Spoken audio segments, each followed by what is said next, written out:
Hello, my name is Erica Flores. I'd like to share with you an experience I had.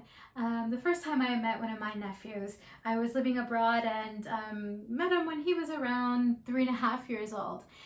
And I remember him talking about this very huge fish he saw at the aquarium. It was like this size and it was humongous.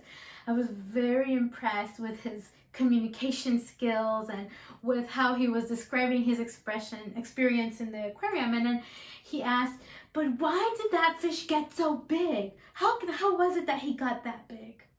Well, that wasn't the first why question he asked me. We spent a lot of time together, that stage of his life, and he would ask me, like, why is the sky blue? Like, why do people die? What happens after you die? Why?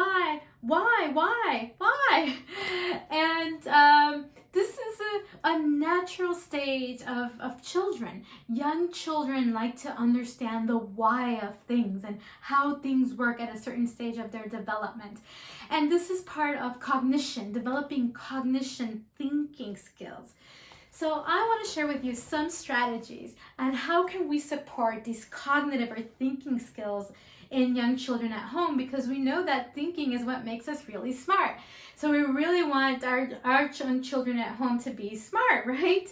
So one strategy is we want to engage children in really different and interesting experiences. The more varied their experiences are in life, the more they'll learn about different things. If we always do the same things and go to the same places, we're limiting what children are learning. Or if we always have the same, toys for infants and the same ones, and we don't have variation of experiences, we're limiting how they're exploring the world. So we want to expose young children to different environments, to different communities, to different people, to different materials, to different cultures, to different families, to different everything. The more experiences we have, the more we learn. And this even goes from infancy. For example, if you always play with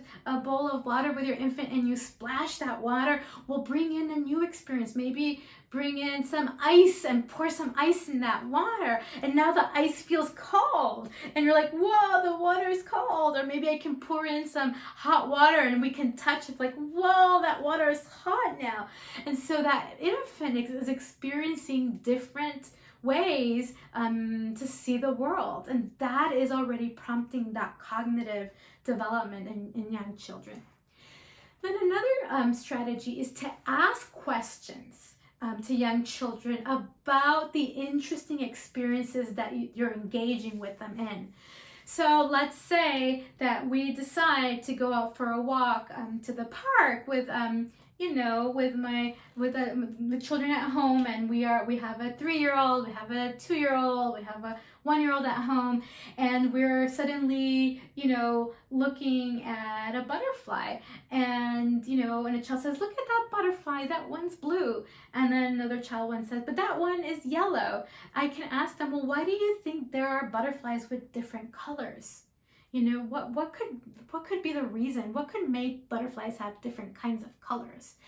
And it's not so much about getting the right answer, but it's more about prompting children to reason and to come up with different possibilities. And I can also provide them information about butterflies, and I can talk about the different plants that they eat off, that they, the process that they go through in their development. So while we're out there in that park and we're exploring these interesting butterflies, I'm asking them questions about butterflies and providing them information about them.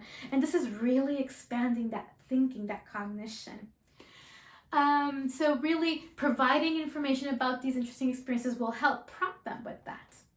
And this is applicable, with infants, with toddlers and preschoolers. Of course, you'll get different kinds of responses based on where they are in their development. But overall, what we want to do is expose them to as many experiences as possible and ask questions and provide really interesting information to them. Well, I hope you have lots of fun. Thank you for listening.